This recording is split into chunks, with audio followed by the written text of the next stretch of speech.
Hey, welcome everybody. Thank you for joining us. This is actually the first membership cafe of February 2021, and it's also the first membership cafe that we, I believe, have made public. But we really wanted to, increase accessibility to this particular topic. My name is Anne-Marie, by the way. I'm on the NADA team, and I'll be helping to co-facilitate today with Mary. Want to say hi, Mary? Hi, y'all. Mary. Yeah, but today's topic is looking forward, NADA's role in genuine social change. So let me just get into it. So some virtual etiquette for us today. Please excuse if you see a gray bar up top. I'm not sure yet how to troubleshoot that, but if you can change your Zoom name to include your pronouns, city, and state, so we know where everyone's coming from.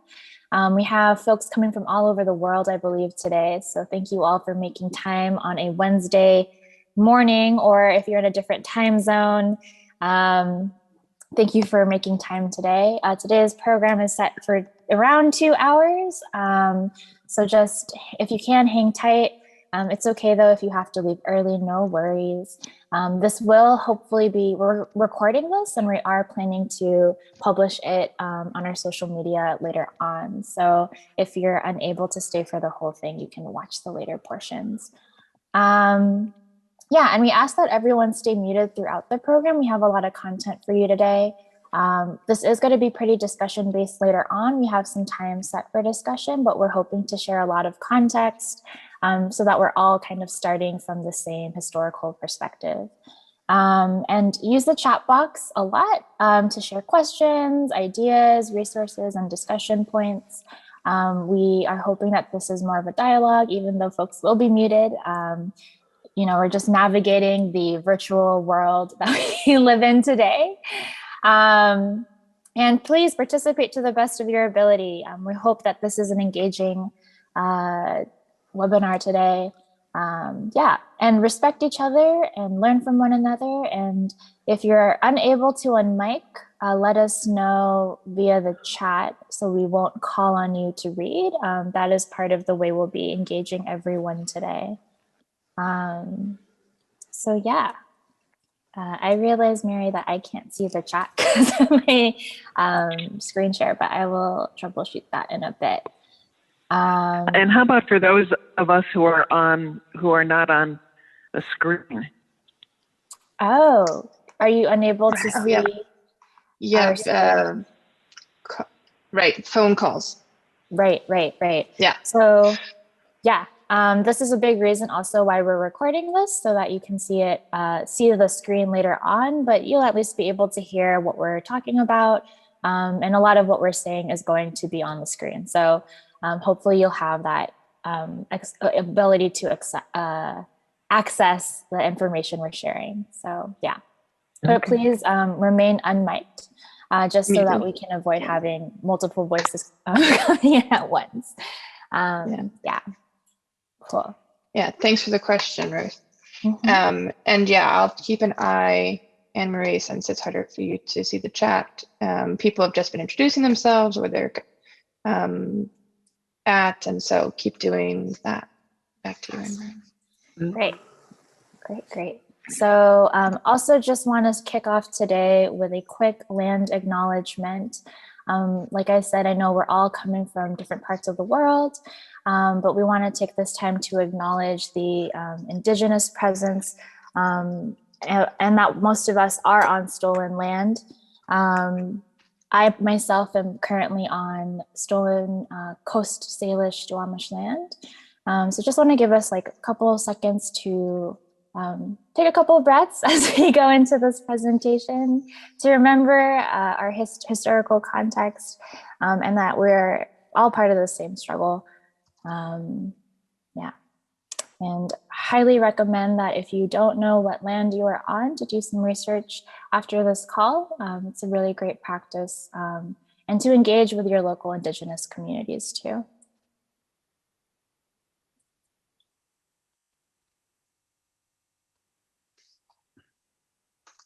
Okay. So to help kick us off too, we're going to start with some check-in questions. Share your answers via the chat. What do you know about the history of acupuncture in the United States? And what do you think is NADA's role in genuine social change? Yeah.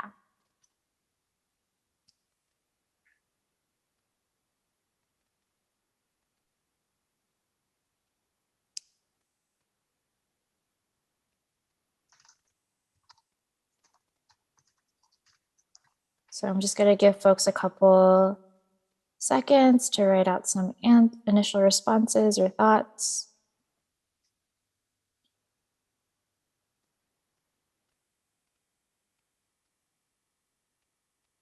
Yeah, and just a reminder also, this is a collective learning space, so we're all coming in with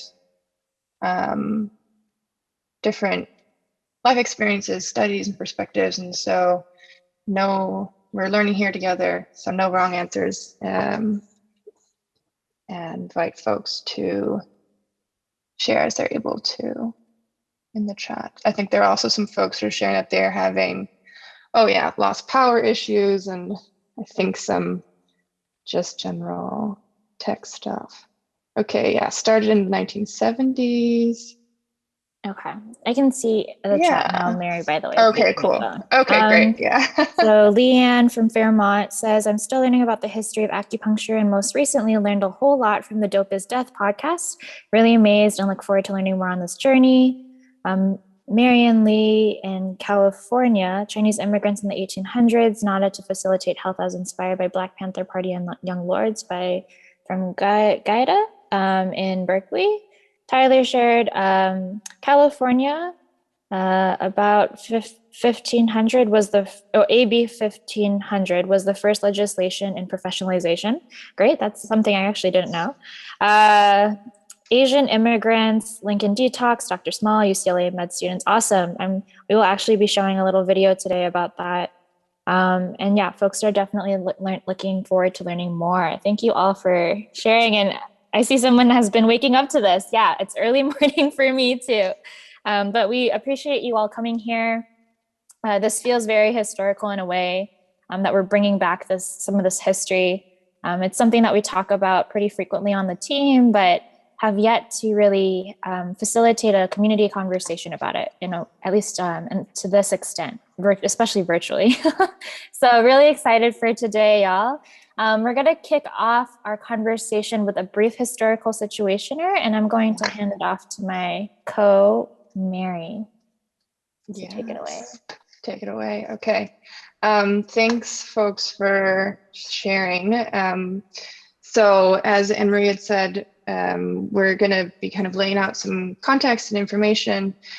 We did a lot of learning for this, but also still are learning a lot. And so we already can see that people are bringing a ton of experience and information to this. So please definitely keep sharing in the chat as we go along. But we definitely wanted to provide just a bit of a framework and context for us all to enter this conversation and start this conversation together.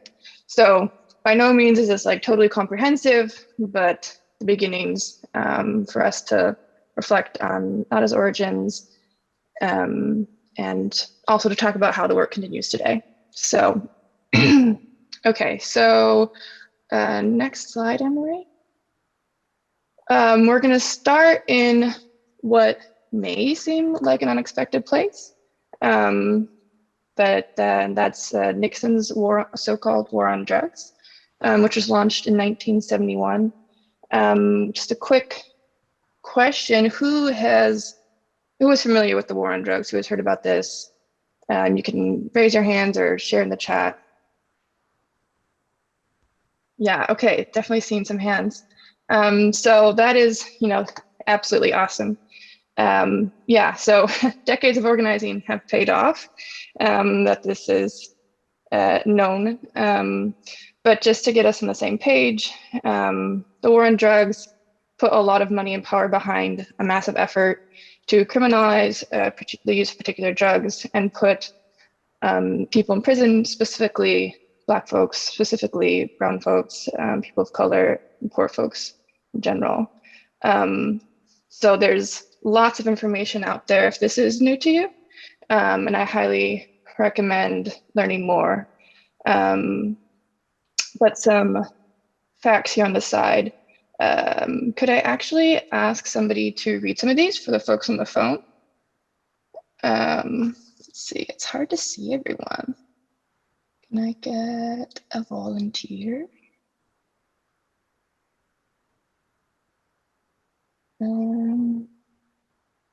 Tyler, will you? Yeah, sure. Yeah, drug use for medicinal and recreational purpose has been happening in the United States since the country's inception. In June 1971, Nixon officially declared a war on drugs, stating that drug abuse was the public enemy #1. Increased federal funding for drug control agencies and proposed strict measures such as mandatory prison sentencing for drug crimes. Created the DEA, which is Drug Enforcement Administration, in 1973. This agency is a special police force committed to targeting illegal drug use and smuggling in the United States. Source Box. Thanks, Tyler.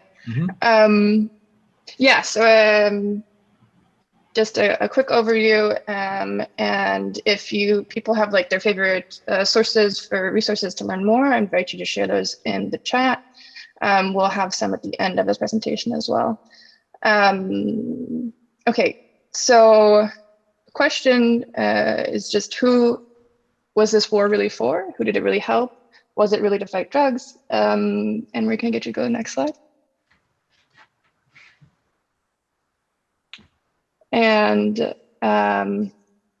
Tyler, if you're up for it, would you finish, would you read this? And then I won't call on you anymore, I promise. No, it's fine. Yeah, I just taught a class, so I'm like, okay. And like I'm recovering from the vaccine #2, which is okay. No. Anyways, but so sorry. Yeah, we knew we couldn't make it illegal to be either against the war on blacks, but by getting the public to associate the hippies with marijuana and blacks with heroin, and then criminalizing both heavily, we could disrupt the communities. We could arrest their leaders, raid their homes, break up their meetings, and vilify them night after night on the evening of the news. Did we know we were lying about the drugs? Of course we did. And this was President Nixon's domestic policy chief, John Elrichman, in 1994 interview. Thank you so much, Tyler. Okay, so yeah, invite folks to share their reactions, thoughts on this in the chat again. I think pretty self-evident, shows that this so-called war on drugs wasn't really about fighting drugs, as said by one of the policy chiefs to Nixon. And it wasn't really about helping communities who were suffering from high drug overdoses, which Walter and Anne-Marie are going to talk about more later. So instead, it was really about intentionally disrupting Black and brown communities, as well as social movements of the time, which were parts of global movements challenging US empire and European colonization. Okay, so Emery, can you go to the next? So what are the results of all of this? Very concretely, as the system of mass incarceration that we are still living with today. And I want to take a moment to recognize that many in our NADA community have direct experience here. And I want to honor them as we look now at a few statistics, and recognize that these aren't just numbers, these are people's lives and communities. Yeah, so take a moment.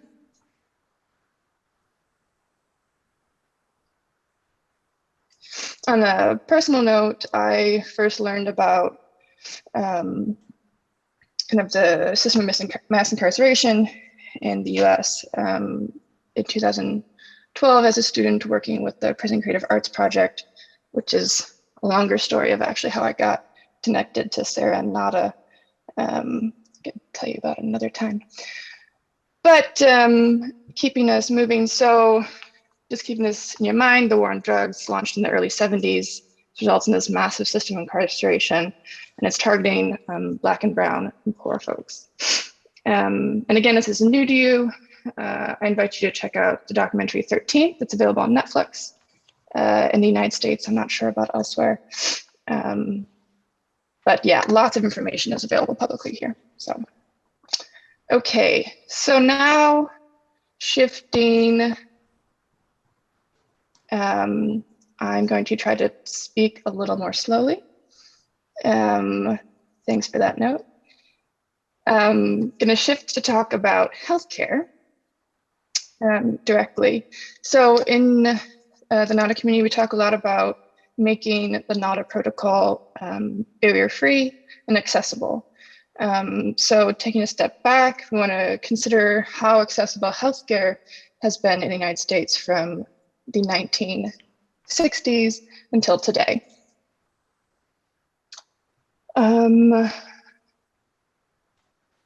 Could I get a volunteer to read these out for the folks who are listening in?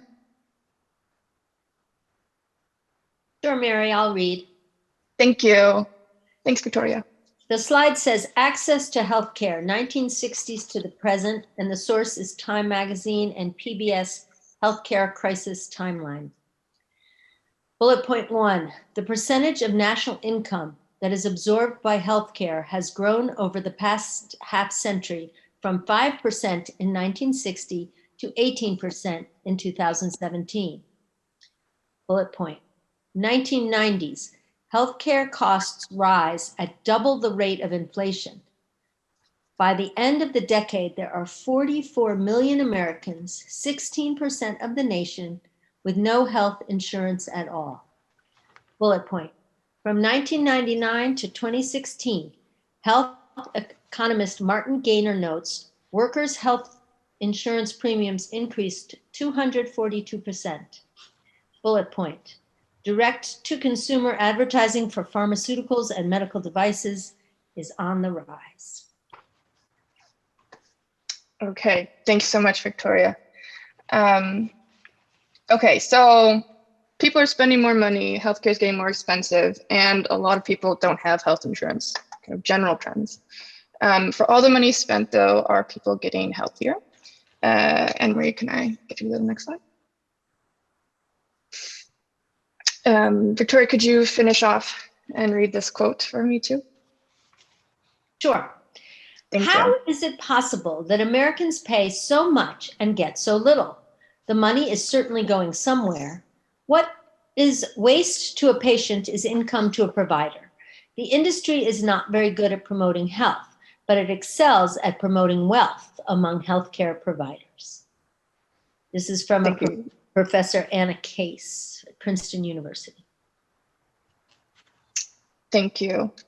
And there's some graphs that go along with this quote from the article, which we'll share the link to in the chat. And also for folks on the phone, you'll get an email with all these links. But again, as the quote illustrates, these charts also show basically that the US has higher healthcare costs relative to other countries here, Switzerland, France, Canada, Australia, and the UK, while having overall lower life expectancy. So big picture answer, no, society at large is not getting healthier despite higher costs. And Marie, can I get you to the next slide? Okay, so continuing barriers, why is healthcare so expensive? This is a huge question, certainly, but we want to pull out three really big picture factors. One, the increasing monopolization of healthcare markets. Two, hospitals buying out other hospitals to create larger hospitals. And then the third I'll get to in a moment, but I want to note that this information is US specific. So I invite you to, if you're even locally in the United States, to look into your local reality, and in other countries to look at healthcare accessibility where you are. Again, definitely invite you to share comments and questions and information with each other in the chat. OECD, yes, I wrote this down. What does that mean? Organization for Economic Cooperation and Development. it's a particular list of countries, and I'm not now remembering exactly what it means. Yes. Okay. Where are we at for time? Okay, so I'll read out the bullets on this slide. So again, we're talking about barriers to healthcare costs. This source is Open Markets Institute. And the first bullet in noting that in OECD countries, the median cost of a hospital stay in 2014 was $10,500. In the US, that same stay was over $21,000. In the 1980s, corporations began to integrate the hospital system. So this, what I mentioned, there's an overall shift towards privatization and corporatization of healthcare. And then the third bullet, one large and often overlooked factor is this increasing monopolization of healthcare markets. And for fourth bullet, when hospitals buy out their competitors, the effect is almost always higher prices.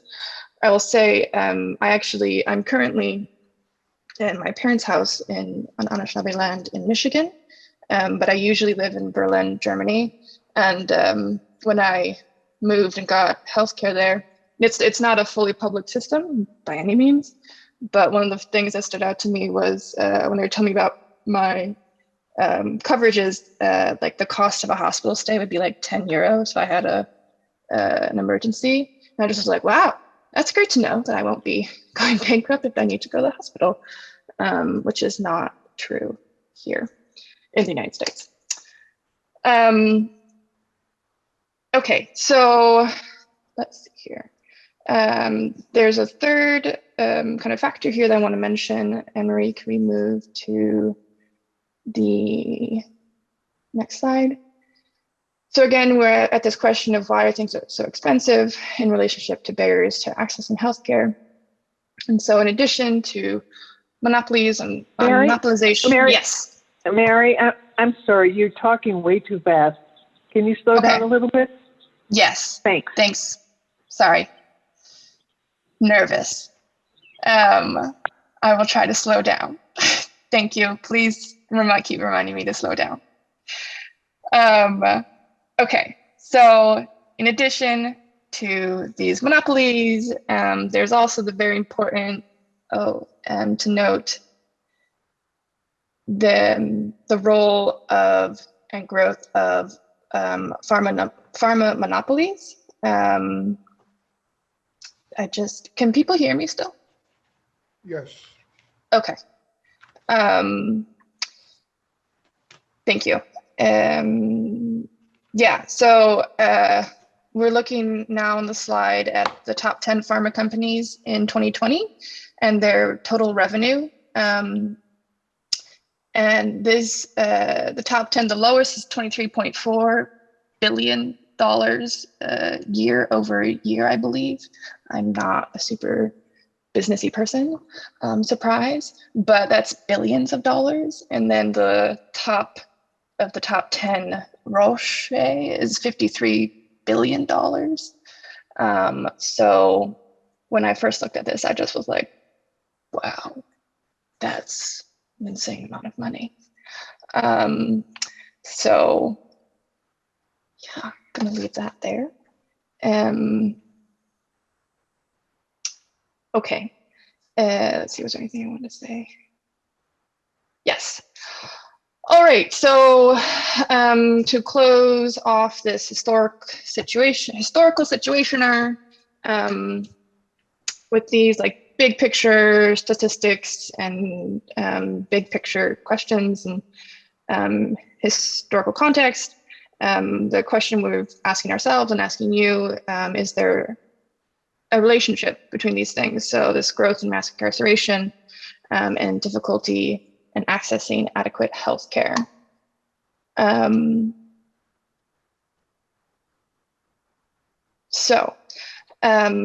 again, invite you to be sharing your thoughts, questions, reactions in the chat. And perhaps You're wondering, what does this have to do with NADA? Stick with us.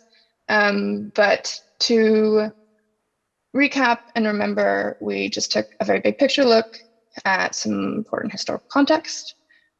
First, the war on drugs, tied in with a massive economic recession. This results in this massive increase in incarceration that was designed to target Black and brown communities and disrupt social movements. Meanwhile, healthcare systems are being monopolized and becoming increasingly expensive for individuals who also don't have health insurance. So their barriers to access healthcare are getting higher, while private companies are profiting. So a final note before I turn it over to Anne-Marie is that if we think back to the 1970s, really much like today, there are a lot of parallels, and we're going to be talking about today.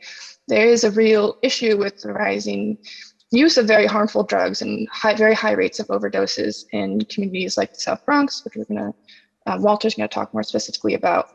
And so now I'm going to turn it over to Anne-Marie, and we're going to look at more specifically at how people took action, given all of this context and real problems in their communities and what it has to do with NADA. So Anne-Marie, I'm going to turn it over to you.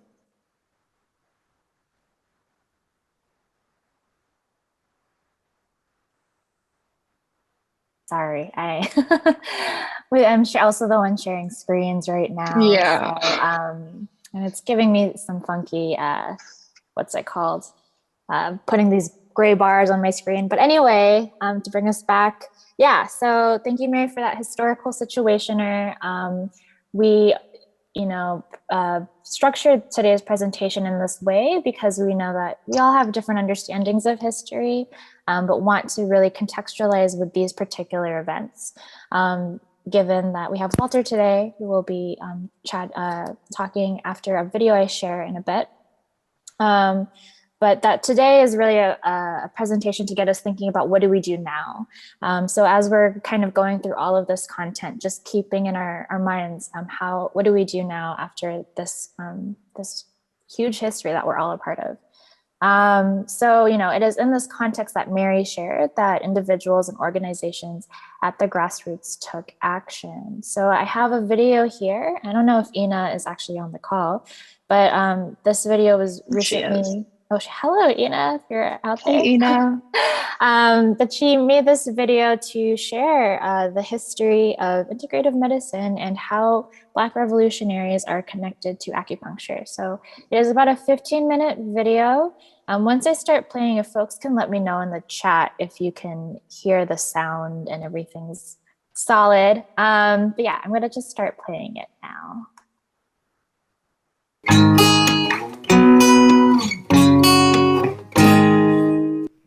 Hello, my name is James Robson, and I'm the Victor and William Fung Director of the Harvard Asia Center.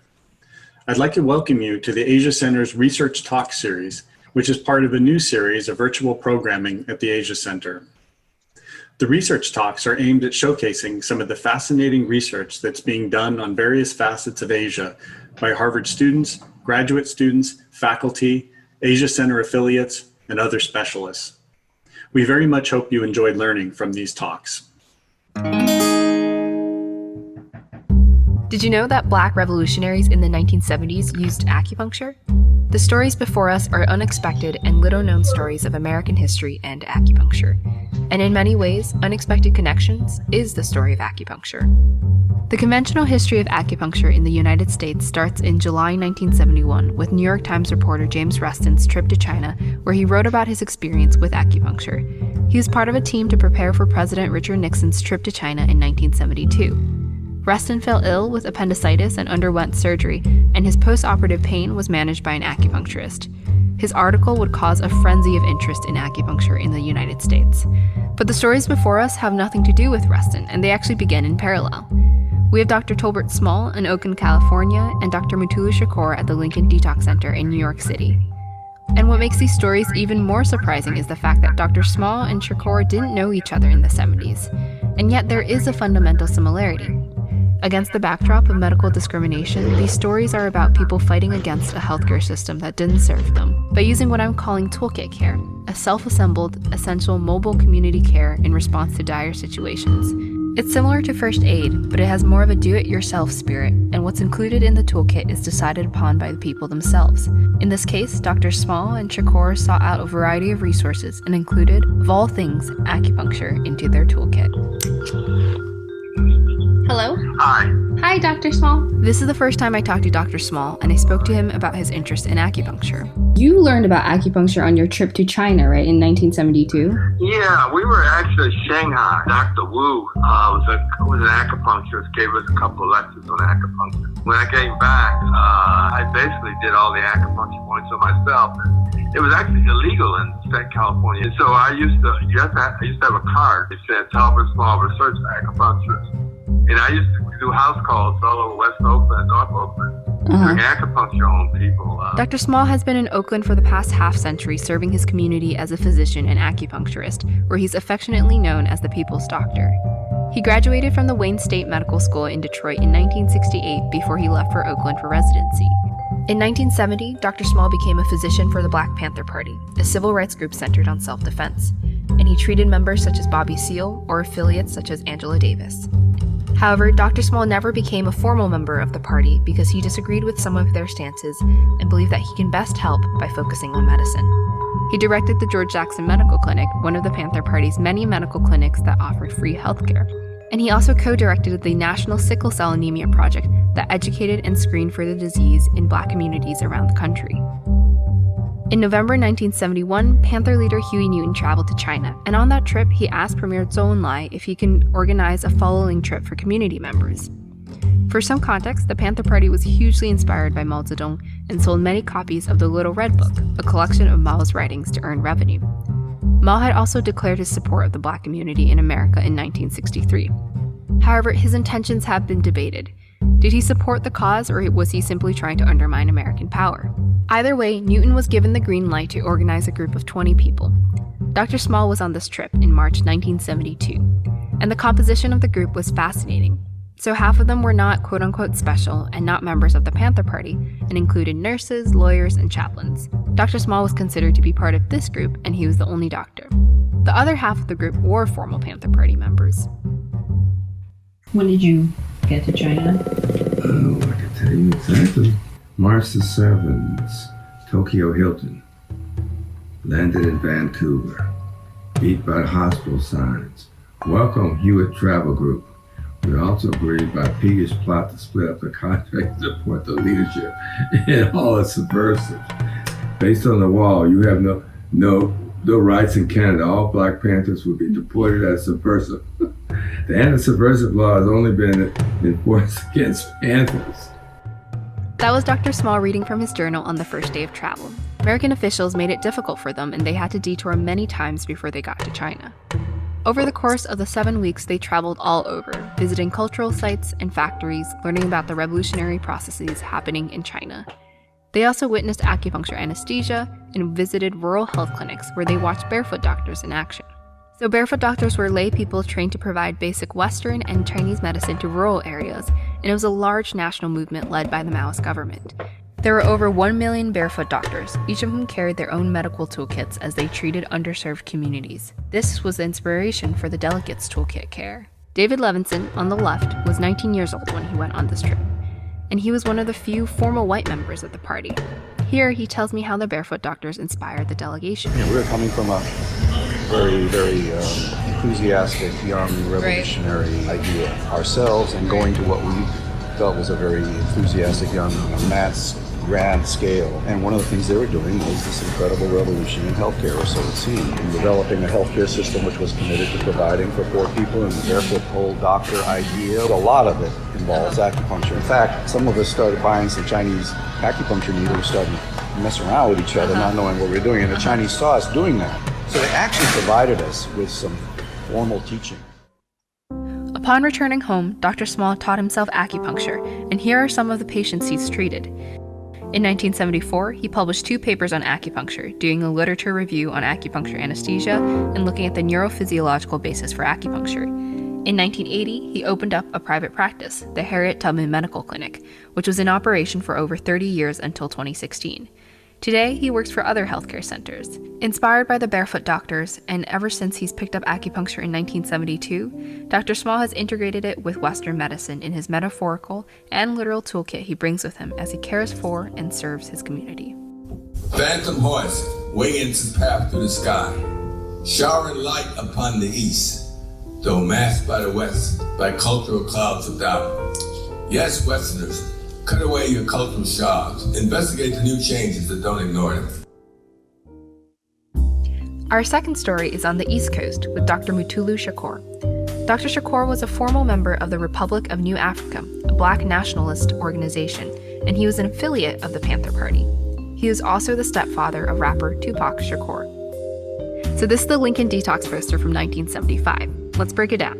Here it says the Lincoln Detox People's Program, which referred to the detox clinic at the Lincoln Hospital in the South Bronx. The 1970s South Bronx was battling with an intense heroin epidemic, and the Lincoln Hospital was a site of medical discrimination, with many patients dying due to negligence. The Panther Party and the Young Lords, another revolutionary group, decided to take over the hospital in November 1970 and reform it. Next, we have these skulls which represented the oppressive forces in the community, like Eli Lilly, a pharmaceutical company, the USA FBI, as well as the CIA. If you look at the bill of the hats from left to right, it says methadone kills, drugs kill, heroin kills.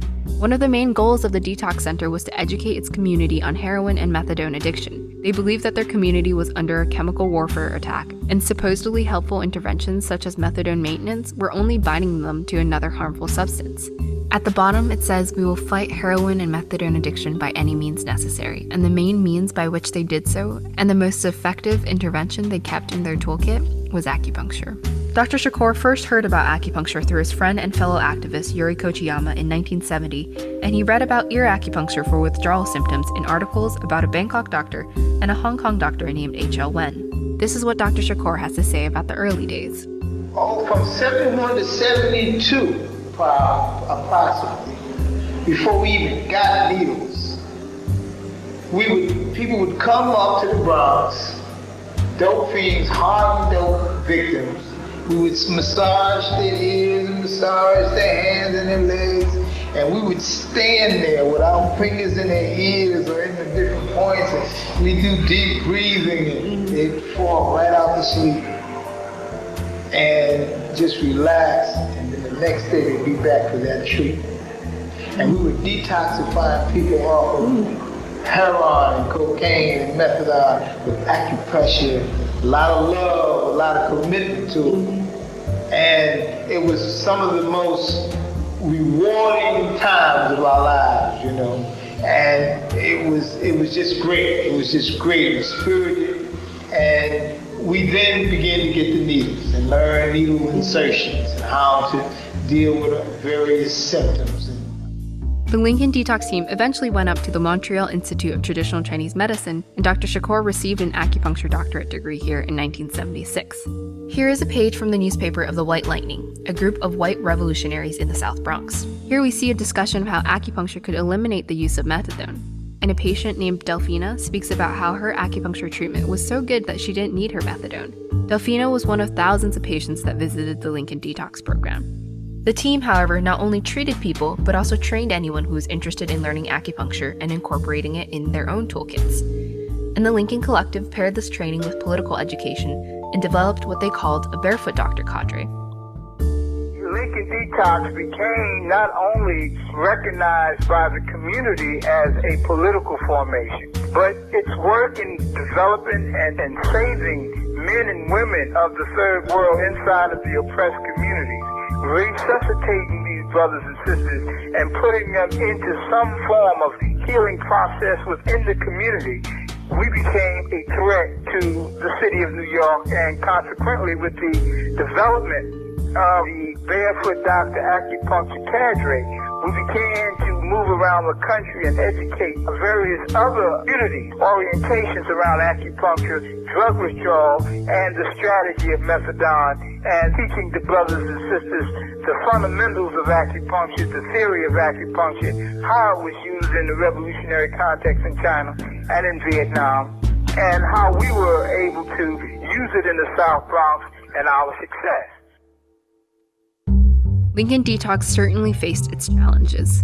Dr. Richard Taft, shown here, a Western physician who used his credentials to support the center, was found dead in October 1974, and his death was declared a heroin overdose, though he had no record of using drugs. It is strongly believed that he was murdered to discredit the program. The program continued to face resistance, and on November 1978, the center was closed by a task force of 200 police officers, and the state claimed that the program was badly mismanaged, committing fraud, and using highly questionable treatment methods that included the radical indoctrination of patients. More than 70 supporters protested the closure of the clinic that day, believing that it was being framed. Dr. Shakur was forced to leave, but he went on to create the Harlem Institute of Acupuncture and the Black Acupuncture Advisory Association of North America in 1978. These organizations trained roughly 100 people in acupuncture, many of whom were also political activists. However, in 1982, Dr. Shakur went underground. He was federally indicted under the Racketeer Influenced and Corrupt Organization laws, which alleged that the team acted as a criminal enterprise that robbed armored trucks for funding.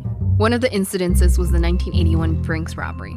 The allegations against Dr. Shakur are complicated and have been linked to the FBI's counterintelligence program, otherwise known as COINTELPRO. Dr. Shakur was arrested on February 12, 1986, and has been jailed ever since.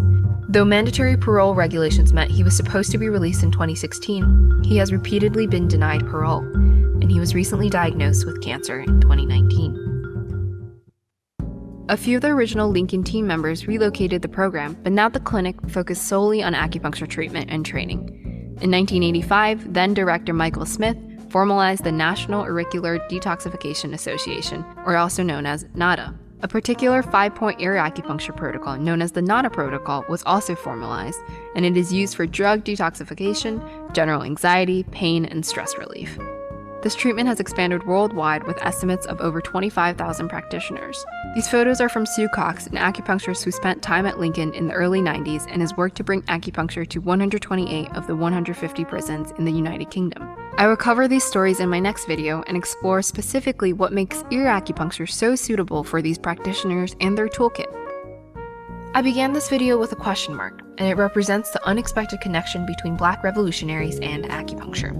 Yet I hope this brief overview has shown how these stories make sense. In a fraught socio-political and medical context, it makes sense that people would seek alternative measures. This gives us a nuanced definition of integrative medicine. Integrative medicine is not just about the integration of different medical practices, but also about the integration of medical with social practices.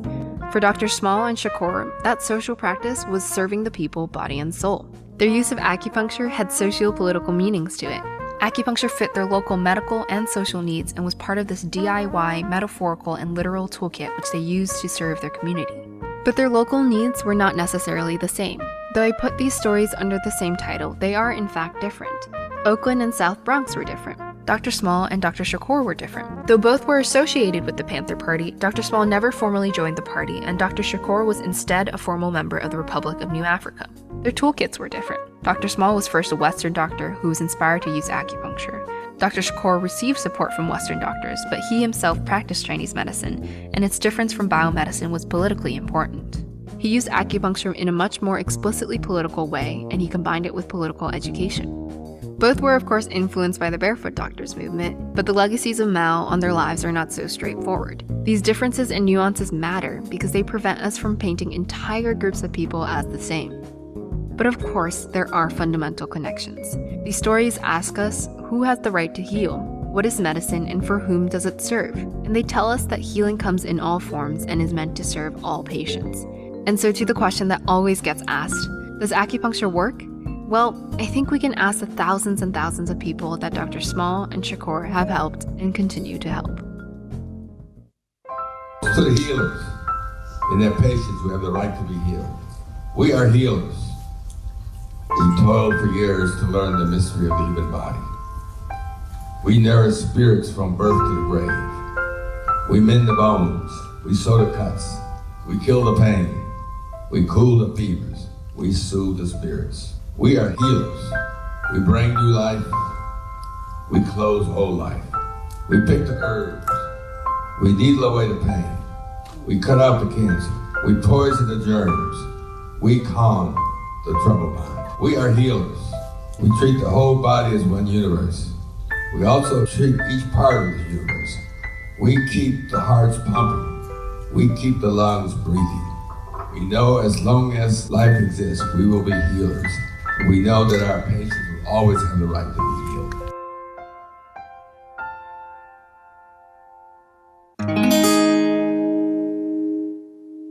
Awesome.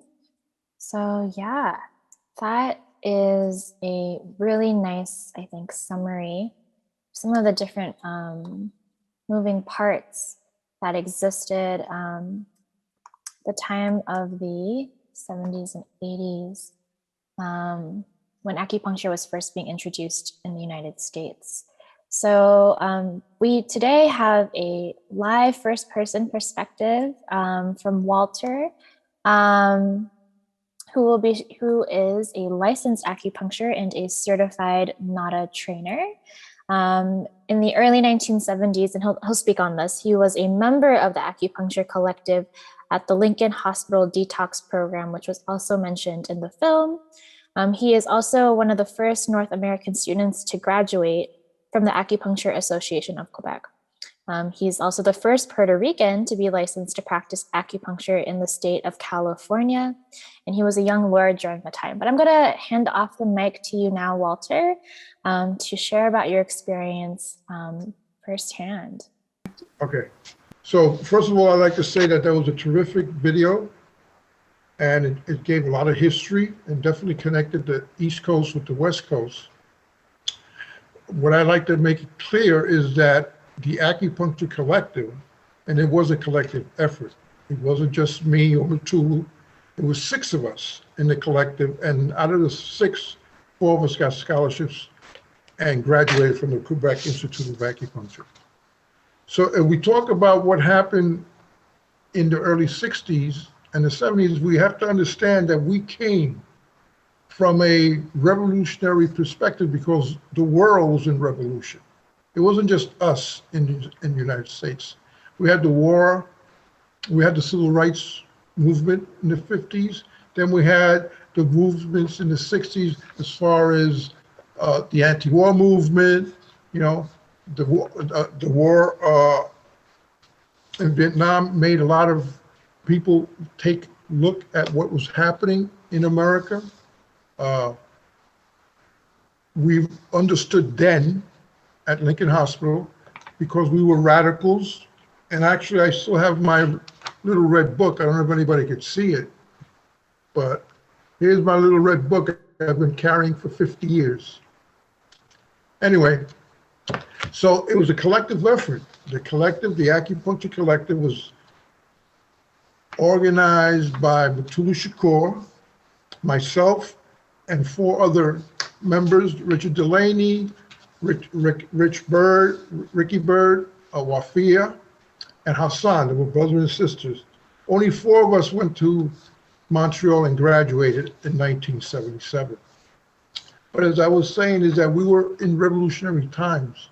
So it wasn't difficult to be part of a movement that had been created from the 50s on. After World War II, the movement started to take hold simply because many soldiers were coming back from World War II, the Korean War, and the Vietnam War addicted to morphine. If people understand that in the battlefield, morphine is a very important painkiller. So every war comes back with soldiers addicted to that particular substance. But back in the 60s and the 70s, there were over 100,000 people addicted to heroin in New York State, and in particular, the 5 boroughs of New York City.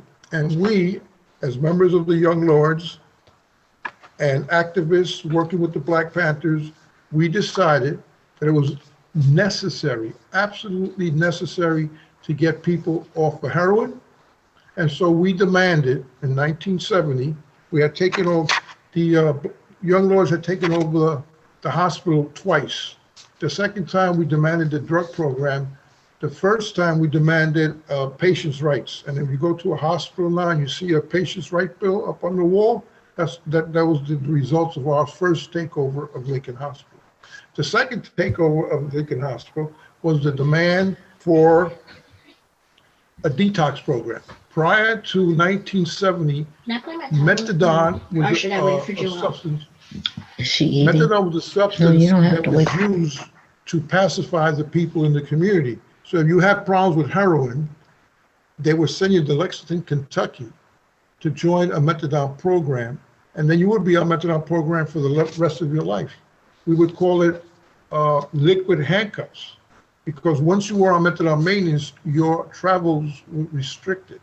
You couldn't just go to Puerto Rico to visit my grandmother because I had to take my methadone and they would not give me my methadone to go to the island.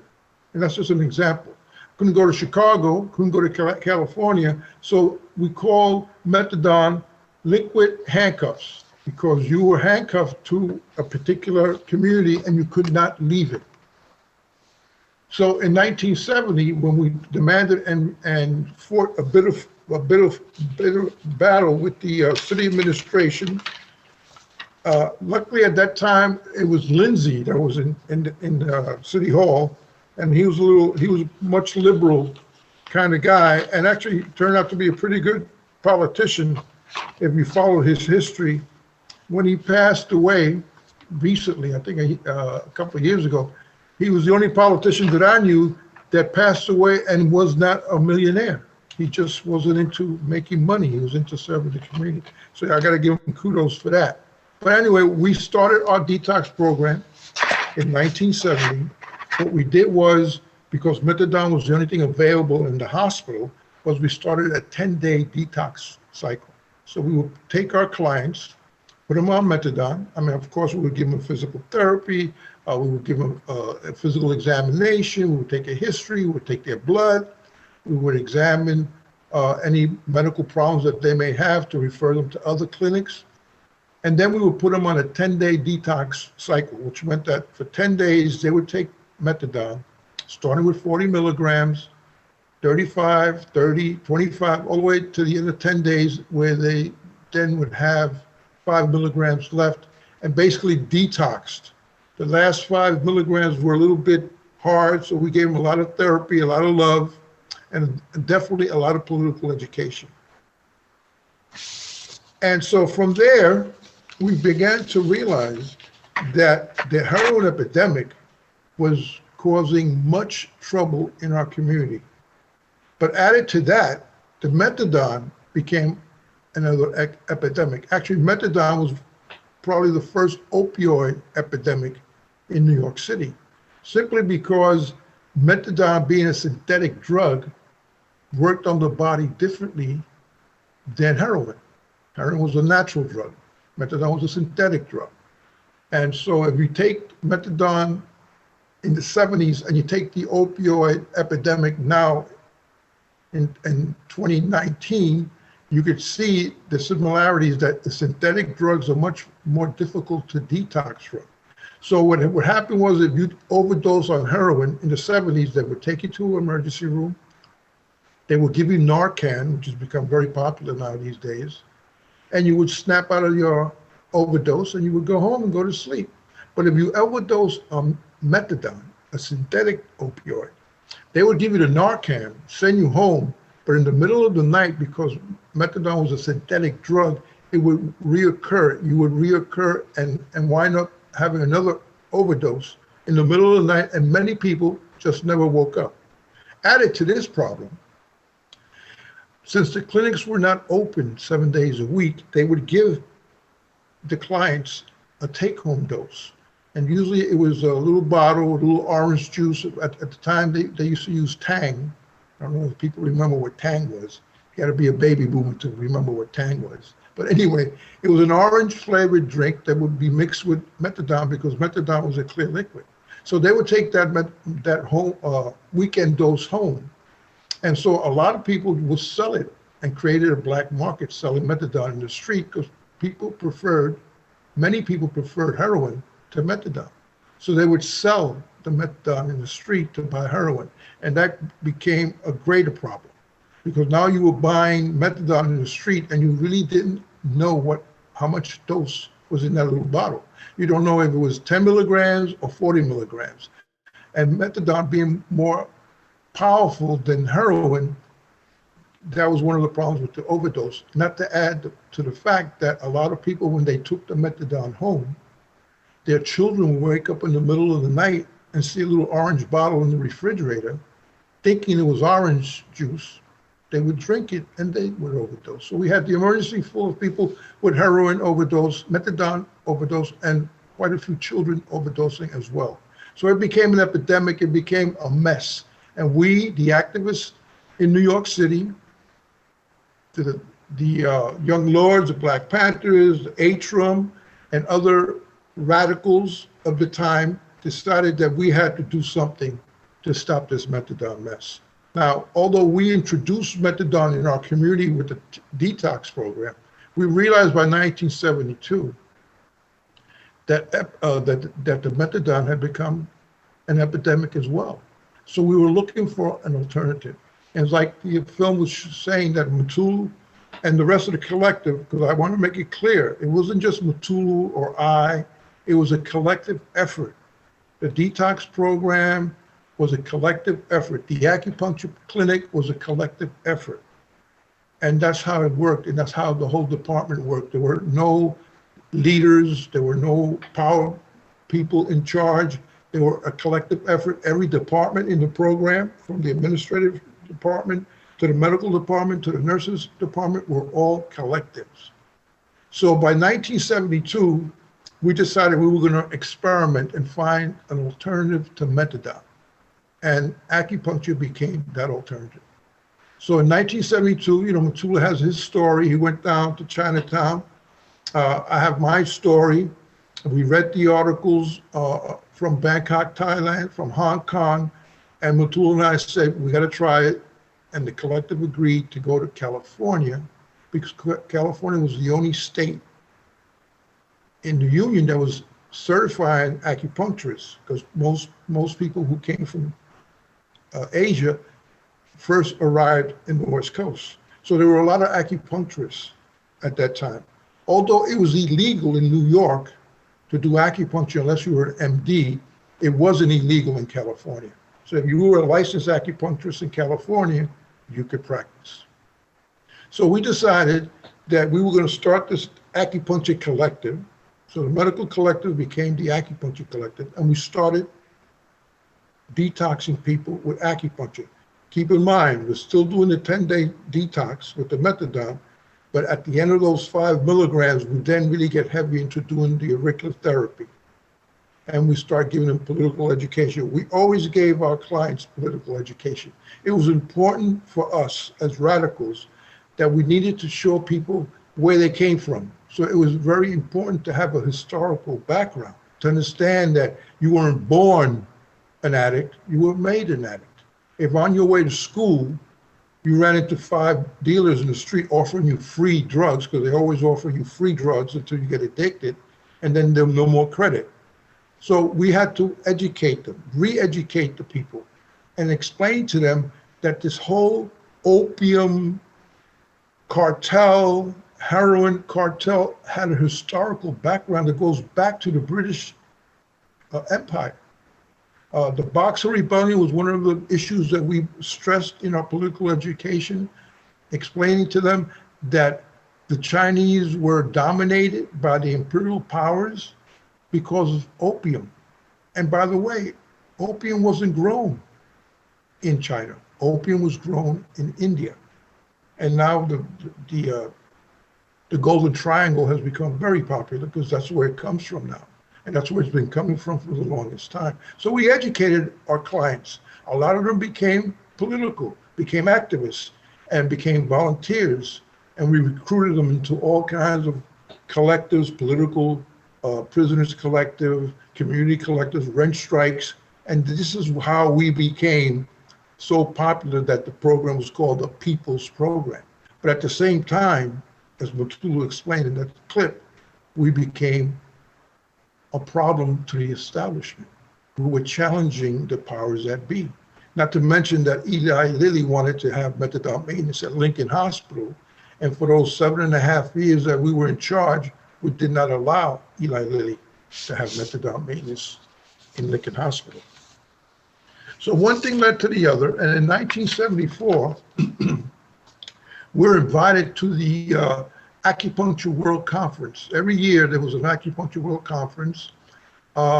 This particular year, 1974, it would be in Quebec, in Montreal. And so we said, well, it's just a skip and a hop to get to Montreal. So we went to Montreal. Matula went, representing the collective. He brought down his stats. He gave a presentation at the conference. They were so impressed, especially the Wexu team, father and son team, that were the creators of the Institute of Acupuncture in Quebec. They were so impressed with Matula's presentation that they offered us 6 scholarships to go to Montreal and study at their institute. 4 of us accepted the scholarships, and we went up to Montreal, and we received our diplomas in 1977. So now we were acupuncturists, although we still could not practice because we were not medical doctors, and only medical doctors could practice in the 70s and the 80s. It wasn't until 1991 that the acupuncture bill was amended. So in the 70s, we decided that we were going to come back, start doing full acupuncture body points, but we couldn't open up our own practice. So we decided then that we would open up a school. And in 1977, when we graduated and returned to Lincoln Hospital, we decided that we were going to create the Lincoln Hospital Acupuncture School, the first of its kind. And from that point on, young people from all over the tri-state area, middle-class kids, black and brown, white, came to Lincoln Hospital Acupuncture School and registered for the curriculum. It was a 3-year curriculum, and we started teaching, and we had our clinic. And by 1980, although we were no longer at Lincoln, because we had actually gotten disbanded in 1979, we were able to graduate at least 30 plus students with their diplomas, because we became an annex to the Quebec Institute. So Mario would come down and give lectures and tests and midterms, and that's how we worked the Lincoln School. Now, what happens from that point on is that those 30 plus students spread out through the tri-state area, and they start opening up their own clinics. Most of them moved down to Florida, where it was legit back in those days to practice.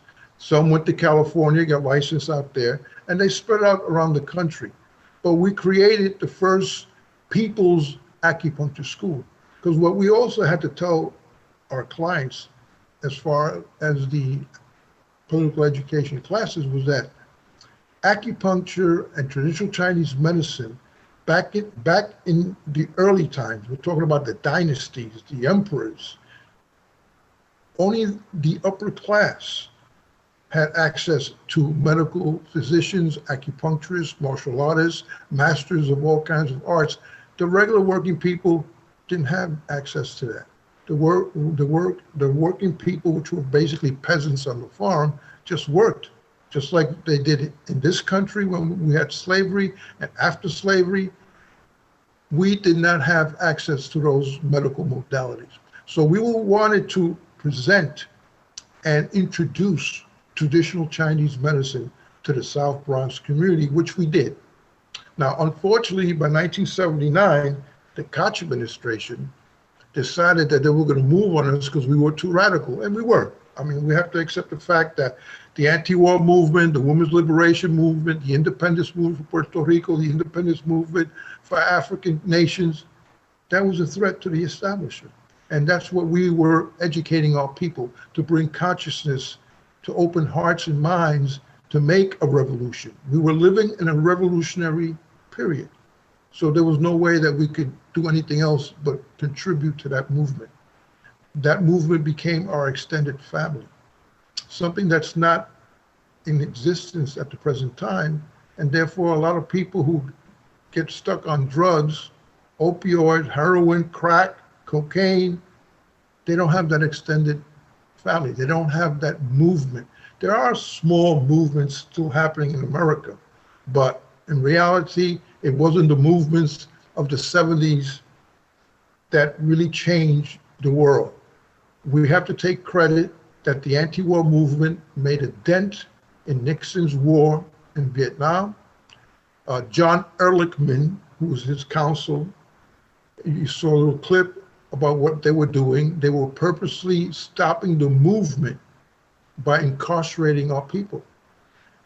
It wasn't until we started the civil rights movement and the anti-war movement that all of a sudden our communities were flooded with heroin. That, to this day, has been questioned. How did that happen? I tell people all the time, if I wanted a Cuban cigar, I couldn't buy one in the grocery store down the block because the government would not allow Cuban cigars into America.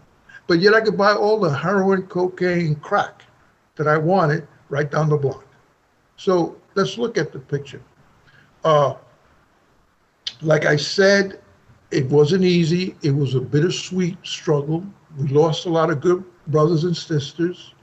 I mentioned that I spoke to Mutulu on the phone yesterday. He called me up. He wants to send everybody his love.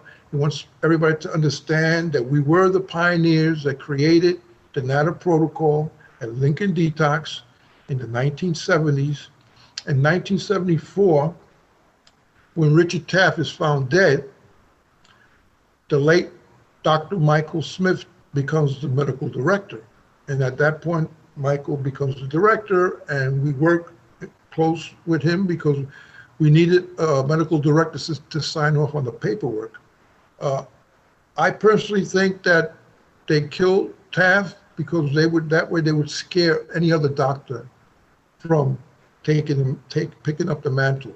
And it was true. No other doctor wanted the position, but the late Dr. Michael Smith did, and he became the medical director.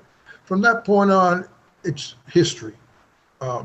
Unfortunately, because of the pressure put on Mike, he was able to survive the program for over 30 years, and I give him credit for that. Kudos to the late Dr. Michael Smith. He did a great job, made it international, took it all over the country, to the reservations, the Black Hills of South Dakota, and he really did an excellent job.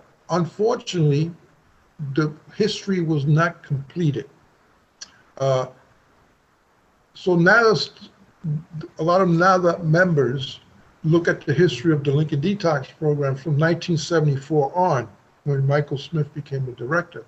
But actually, the Lincoln Detox program started in 1970. And we were at Lincoln Hospital for 7.5 years before they moved on us and transferred us out. They actually transferred us out. What they did was they took all the leaders of the collectives, the unit heads, not the leaders, but the unit heads of each collective, which were 12. We had 12 collectives. They took those unit heads and they transferred us over to other municipal hospitals, which were basically methadone maintenance programs. So we couldn't do acupuncture and we couldn't politicize the people, and most of us just resigned. I went my way, Mutulu went his way. Mutulu created Banner, so he had something to work on.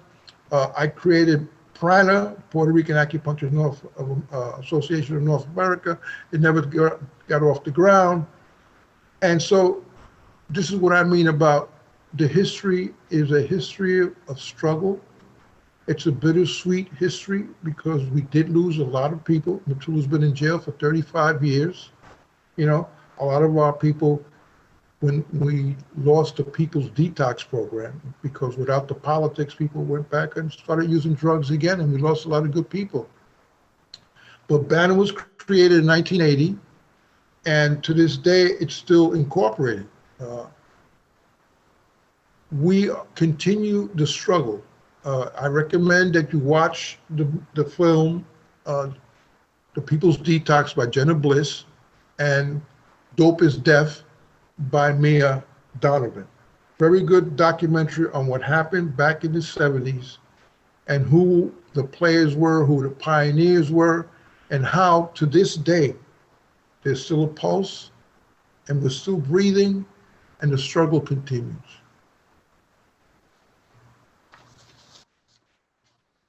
Fantastic, thank you. Awesome. Thank you so much, Walter, for sharing. If folks have questions, there will be a discussion later on that we will take some time to give Walter to respond. If there are any questions directly to him. Yeah, so thank you so much. That was a very wonderful, comprehensive history. And actually, when we were prepping for this, I don't know if I am allowed to say this, Walter, but Walter's in the middle of writing this down too. This history has been very, and has been an oral history that's shared via conversation. And we're very excited to be able to document this via this webinar because as Walter mentioned, there were many people who died or were put in prison as a result of this work that they were doing. And so it's really critical that we uplift these kinds of voices so that we don't forget how, a lot of the work that we're doing today comes from these moments in history. And so with that, really just another snippet of context before we take a quick break, and then we will have time for a discussion. So I'm going to hand it back to Mary. So Mary, you ready? Yes, I'm ready. Awesome. And I'm going to keep this short because we've heard the most important parts, but want to turn our attention to this question that Walter raised, or I guess observation that movement isn't in the United States, isn't like it was in the 70s. And a question is, why is that? And so I want to bring our attention to the role specifically of nonprofits and the nonprofitization of movement in the United States specifically.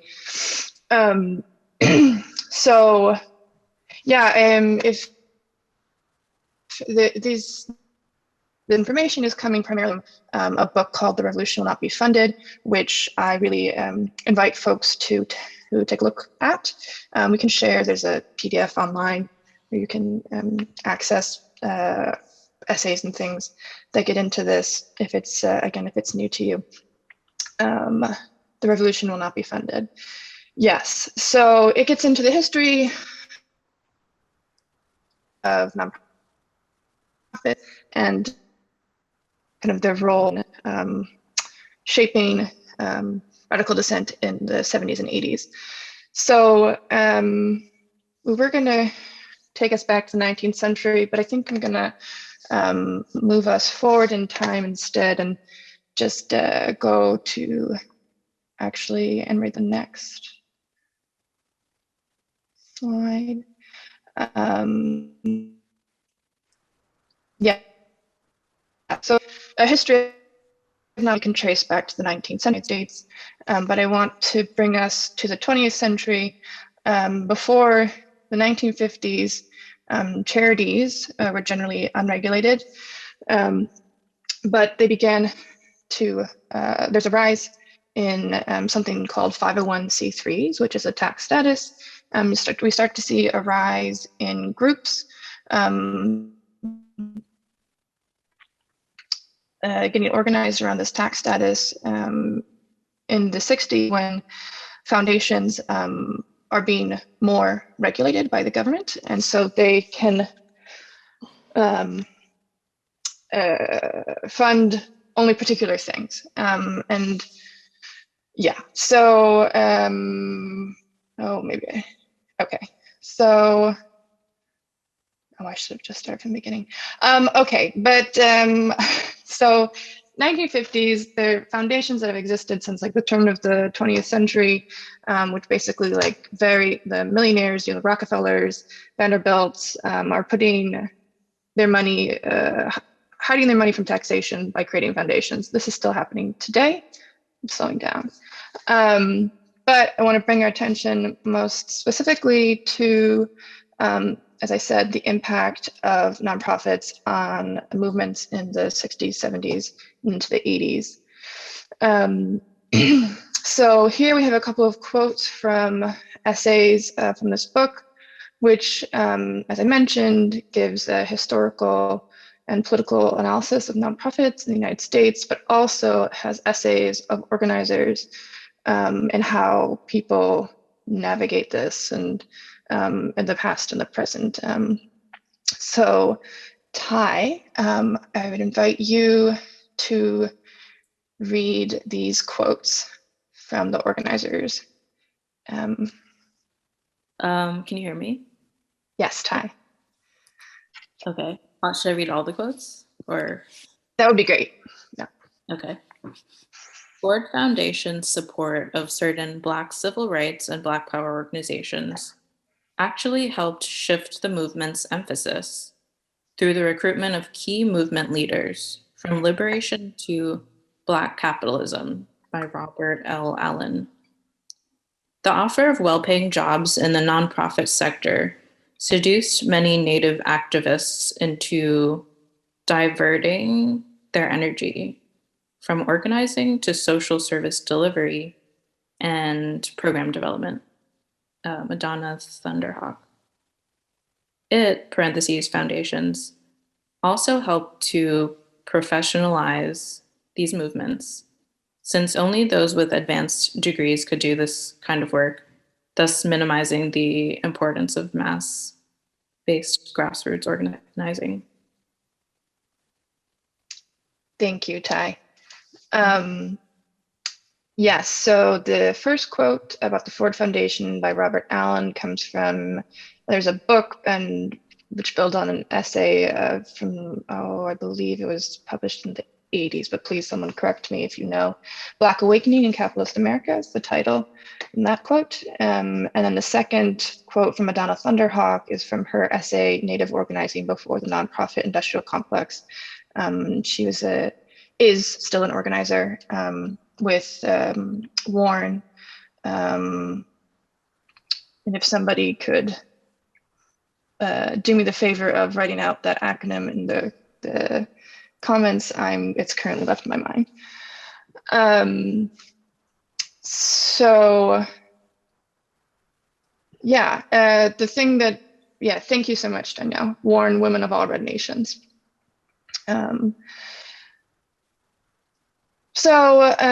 Yeah, with this section, we just wanted to bring our attention for a final piece of context to the role of nonprofits. Thanks for folks who just responded to let me know that you're back. We're just gonna get started. So finally, with all of this historical context, we're gonna think through NADA as solution. So as Walter shared, NADA was later created and has at this point in time allowed for this acupuncture work to flourish all over the world. And it's very powerful that we can bring this history into this space. And so if you can just go to the next slide, Mary. So yeah, NADA was the formalized protocol and organization was really born from these individuals coming together to serve community needs at a time when these public institutions are failing to do so. But at the root of its work was really to serve people, right? Acupuncture was introduced as this treatment to drug addiction, and it proved so efficient that grassroots community work was really starting to get targeted by the state. And now, if you could, next slide, Mary. Now, it's been 35 years since the founding of NADA in 1985, and it has since trained, the numbers are different, 10,000, 25,000, a lot of different people all over the world in this protocol to help relieve stress and anxiety, to help people detox from addiction. But NADA was really established to enroll members, establish a collection of related reference materials, codify training curriculum, and develop a flexible system for registering qualified trainers and training and delivering trainings. And it really gave credibility to those work and allowed it to, again, exist to this day. Next slide. I just have a quick quote again from "The Revolution Will Not Be Funded" for us to ponder as we shift slowly to discussion. I'll just read it real quick. Social service agencies should also engage social justice organizing or must be accountable to social movements if they are to further rather than impede social justice. I think some context that I forgot to share at the beginning of today's presentation is Mary and I were asked to help facilitate this because it is Black History Month, and both of us are very much into social justice and wanted to facilitate a conversation that helped us to think of what is NADA's role in social justice. And so we can't have that conversation right without studying our history first, which is why we shared all the context that we did. And again, want to emphasize that there are many perspectives in history, but the history we've shared today is to help us really think through this question of, next slide. What do you think makes the NADA protocol revolutionary? Again, it comes from these really revolutionary origins. So what does that mean in the present time? NADA is a 501c3 and has, again, helped to bring this protocol all over the country. And the question now is, like, how do we continue this work? How do we put that revolutionary history that we just learned and incorporate it into the ways that we carry out this work today? So feel free to put your answers in the chat. I'm just going to continue on with our presentation, and there's more discussion questions to come. So go ahead, Mary. I want to share one more quote. This comes from a piece co-written by Mutulu Shakur and Michael Smith. That was called The Use of Acupuncture in the Treatment of Drug Addiction. They highlight that, there's nothing in the needles, that acupuncture is really a form of self-help therapy because the patient's own rebalanced energy flow provides most of the health-giving work. Yeah, there is a lot of power in those needles, right? But it's really not about the needles. It's about the presence that we give to people, and the context and the personal connection we share, and in the time that Walter spoke of, that political education was really key to uplifting people's consciousness to these larger systems that we are still trying to tackle today too. Next slide. And one more thing to highlight too is that Walter and the rest of the folks that were mentioned were very young when this movement was budding in the 70s and 80s. Mutulu was only 20 years old when he was hired as a political education instructor at Lincoln Detox. One thing that me and Mary really wanted to bring up, and I'll share a slide on it in a bit, is the importance of youth in this work. As a young person who's been introduced to NADA, I would love to see more of my generation engaging in this, learning the protocol, sharing it with their communities, because that's how movement work, but any work really continues to live on, right? And NADA is a part of something so much larger than itself. And so just a couple things to highlight is, we often say that the youth are the future. And so it's really important for the youth, for us, to study our history, which is why today's discussion is historical in nature. And highlighting that, youth can vacillate between these two contradicting sides of history that are both determined to win, the oppressed and the oppressor. And we saw that kind of come into play as, these collectives that were operating in the 70s and 80s who were just trying to help their local communities as they saw these different problems pop up. They, wanting to give them services, knowledge and education. And so it's really critical that we continue that work because youth are really at the best age to enact change. We're got energy, open to progressive ideas. I meet many youth who are, they hear this history and are immediately like, what can we do about it? And so this is knowledge and history that we need to continue to share and bring to our local communities, and particularly our young people. I don't see enough young people doing NADA work, so let's bring it out there. And with that said, we want to introduce an idea that we've had if you can go to the next slide. NADA, similarly to its origins, has a bit of a committee system, actually. We have a lot of different committees, but we want to introduce a new one that we are hoping to form with time, which is a youth committee that would really aim to engage and excite more youth to engage in the work of NADA and bring it to their local communities, to ensure a youth perspective within the larger NADA community, and to creatively identify new ways to increase accessibility of the NADA protocol. So if you're interested, I don't know, Mary or someone in the chat could share, we have an interest form actually for anyone who is interested on this call or like knows somebody who's interested. I see Victoria asked a definition of youth. We're really just looking for folks who are under 35, so young adults too. Just like folks who may not have necessarily been around in the 70s or 80s. So yeah, it's a really broad definition. We go by, I think it was an old definition of the United Nations. And so yeah, just pulling together a younger crowd for this committee to really think about how do we bring more teenagers into this work, high schoolers. You know, these are large questions we have yet to tackle as an organization. And so this committee will just start it. These are, like, again, today is just the beginning of many conversations to come.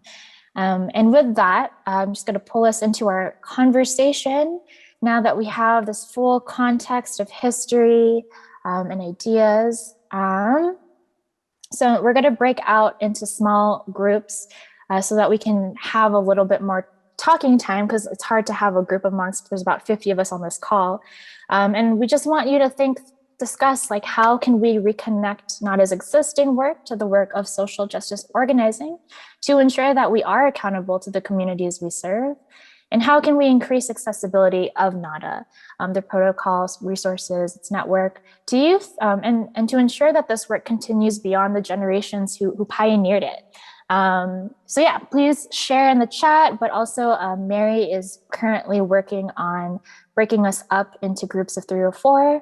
And then we will come back in a larger setting to share some thoughts and just, yeah. So hopefully you get to meet someone new in the NADA community. We do have existing NADA members, but I think we have folks who are new to NADA here in the space today. So please introduce yourselves and feel free to just, yeah, take turns answering these questions.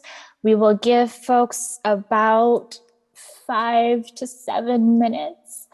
And then we will come back in a larger group. Thank you to those who are asking questions in the chat. As you're all in the breakout groups, we will gather them and share back some answers at the end. So welcome back. I hope you all had fruitful conversations with your groups. Yeah. Awesome. Yeah, if you could. Yeah. Is this where we want us? Okay. Yes, that's fine. Yeah. So for folks who are coming back, if you could share via the chat. I know it was too short. We just don't want to eat up too much more of your time today because we're trying to stick to our 2-hour limit. Highly recommend, maybe if you want to talk with the folks in your group more, to share and exchange contact information. Membership cafes are also intended to connect members or connect people who are doing the NADA protocol or practice NADA in their local communities. So yeah, feel free to direct message folks. You can DM people in the Zoom chat.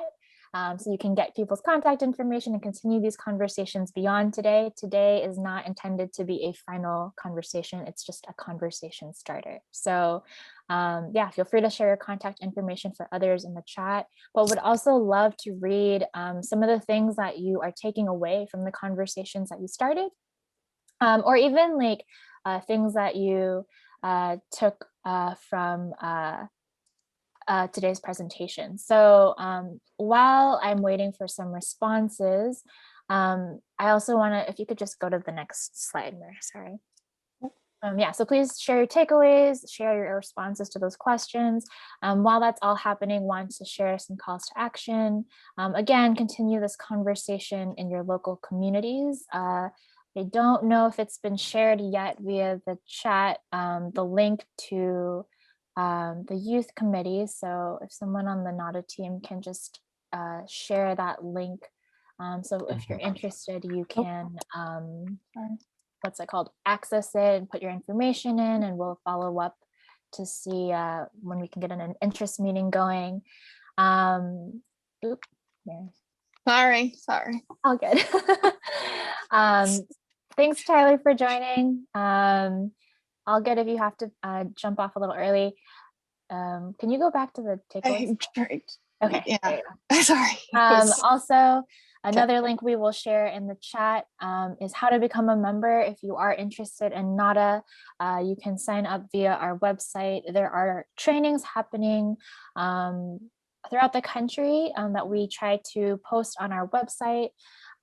You can, if you are currently a NADA trainer too, you can let us know when you have a NADA training so that we can try to increase the accessibility of NADA across the country. Renew your membership if you are a member who jumped onto this call but have yet to renew in a while.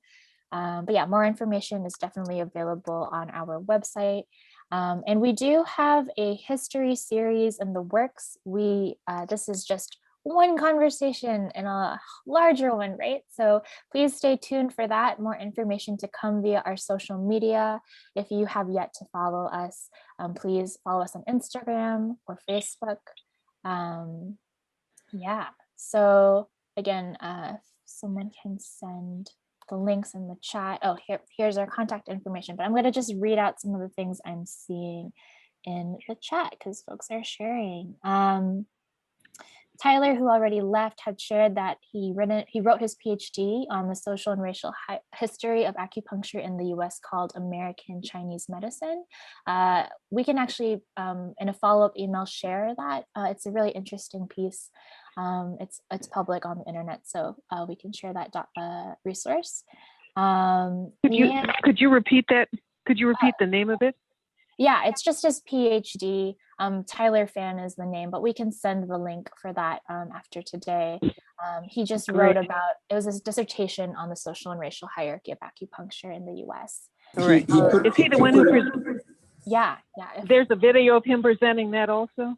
I'm not sure. We can follow up and check in. So yeah. Okay. Put a link in the chat.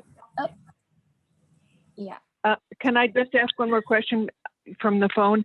And that is, I'd like to take this around to community colleges' introductory health classes. Is there any kind of formatted, or can you imagine formatting a little something so that we can all do that? Yeah, anyway. So part of also what we were hoping for this youth committee is to find a group of people who are willing to do that actually, and kind of bring this to more local settings to figure out how to do that. So that is, if you're interested, definitely follow up with us via email. We can at least, folks who want to bring this to their local communities, we can make a little spreadsheet to know who wants to have this repeated elsewhere, but also do know that this will eventually be published to our social media. So you can also rewatch it when you have some free time after. But great question, Ruth. And that was Ruth who was sharing. So Anne-Marie, you have Tanisha Dandridge has raised her hand for a question. Thank you. Give me 1 second. I'm just going to jump through this chat. So Leanne wrote, I would love to connect with y'all more about getting the youth involved. Awesome. We will be in touch. Victoria wrote, although some of us are limited as to where or with whom we're able to provide the protocol, it would be lovely if we were able to volunteer to provide the protocol to organizers and activists like pipeline protesters and anti-racism rallies. That's a great point. This has a lot of diverse applications, and I'm sure someone is doing it somewhere out there, but that would be a great way to do that. Some folks shared their contact information. Daniel Rose wrote, the other members of my group are driving, so they can't type a response, but both were delighted that the Indian Health Service is authorizing the use of dry needle technique by physical therapists. When I said they don't use the term acupuncture, both my group members said it wasn't the same, then we were cut off. Will someone let me know the difference? Dry needle technique versus acupuncture. I don't know if anyone else has more on that. But I do think that that might be a technicality. At the end of the day, this work is really about serving people and giving health services in a way that often is not made possible, as we saw by the rising costs in our healthcare system, particularly in the United States. But also by just like these shifting of conditions of where people's health needs are not centered, and oftentimes making money is more centered. And that's kind of this interesting like area that I think Nada and other folks who do community-oriented acupuncture live. Tanisha shared a website, blackacupuncturist.com, which has melanated ear seeds. That's interesting. And I'll get to you in a second. I see your hand still raised, Tanisha, but I just want to try and catch up in this chat. Floyd has a great point on importance of spreading access to NADA, that it's important to have access when people transition from jail or residential setting to community so that healing can continue. Yes, definitely. Folks are starting to sign off. Ty shared, as a Black youth, if there is a way, would love to bring this kind of holistic work to a community college or other organization. Definitely, definitely. Please sign up for the youth committee, Ty, and we can talk more. And then, yeah, Tyler shared the link to his dissertation, and we'll see if we can send the list of folks who've attended today. Thanks to everyone who's come. Tanisha, did you want to share your question or comment, by the way? Have not forgotten about you. Hi, it's more of a comment to answer the question of how to get NADA out to more people. And what I shared was that there are a lot of legal hangups in terms of who's allowed to put a needle in someone. And there were also a lot of questions in the chat about whether or not anyone could use ear seeds and how to gain access to them. Please forgive me, I'm driving and multitasking. So anyone can use ear seeds, including a 5-year-old. It is literally a sticker with an ear seed on it. And auricular acupressure is highly effective, as we saw from speaking to the honored Dr. Walter Bosque and from Dr. Matula Shakur. But the issue with ear seeds to this point has been that ear seeds are this god-awful color that doesn't match anybody's skin tone. Right, and particularly when you're talking about darker and swarthier skins, like it's an eyesore to have something standing out on your ear like that, which is why the organization, Black Acupuncture Association, commissioned to have melanated ear seeds. And plus, being a sticker, like, you don't have to deal with needles, you don't have to deal with the fear, you don't have to deal with the iatrophobia, you don't have to deal with the history of medical racism. You just stick a sticker in somebody's ear and you can still do the NADA protocol with stickers. So that helps to spread that information. And then you don't necessarily have to go through specifically the NADA training. It's something that you can do quickly and easily online. And it's a great entryway into being able to do that, in addition to making sure that the voices and the stories and the history gets out there. Because most people from melanated communities, they don't know this history. They don't understand the implicit bias that already exists within the acupuncture community and why it is that they can't find the representative faces. I just wanted to share that information. Awesome. Thank you, Tanisha, for sharing and also clarifying some of the questions. Yes, there is NADA does helps with legal advocacy too, because the state regulations are vary from state to state in terms of the needles, but definitely to the beads and seeds. If you look at our social media or our website, you'll see there's actually like a little graphic how-to of how to put beads on, because you don't even have to use like formal beads. If you find a small object that's like the size of a sesame seed, you can use that and a little tape to kind of practice it on yourself or on others, because it's all about the pressure points. But there will be more trainings to come. Please stay in touch with NADA again. You can email us or follow us on social media and stay engaged. Visit our website to learn more about membership. Yeah, fill out that youth committee form if you are interested, or share it to the youth communities that you are connected to, who you think may benefit from learning more about NADA and also this history. Stay tuned on our social media for the recorded version of this. And thank you all again for attending. I think we've got 3 minutes, so if folks have more questions, if folks have questions for Walter.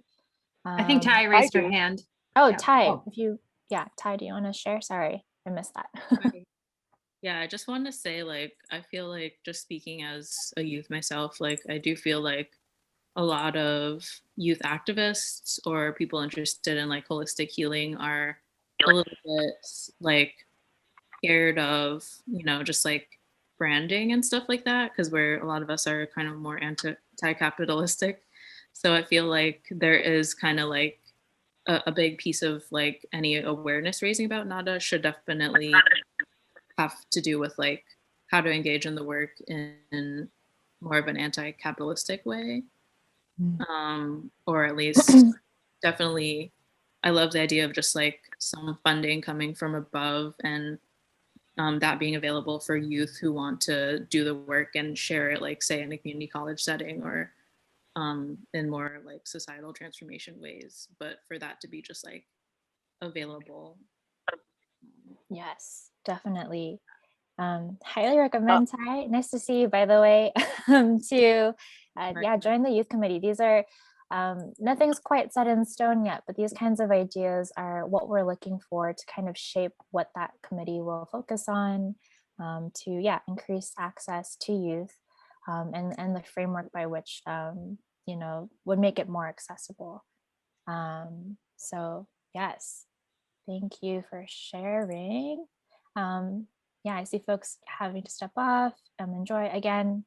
If you have more questions for Walter or Mary or I, feel free to drop them in the chat. We're just going to hang tight for a little bit. But again, thank you all again for coming.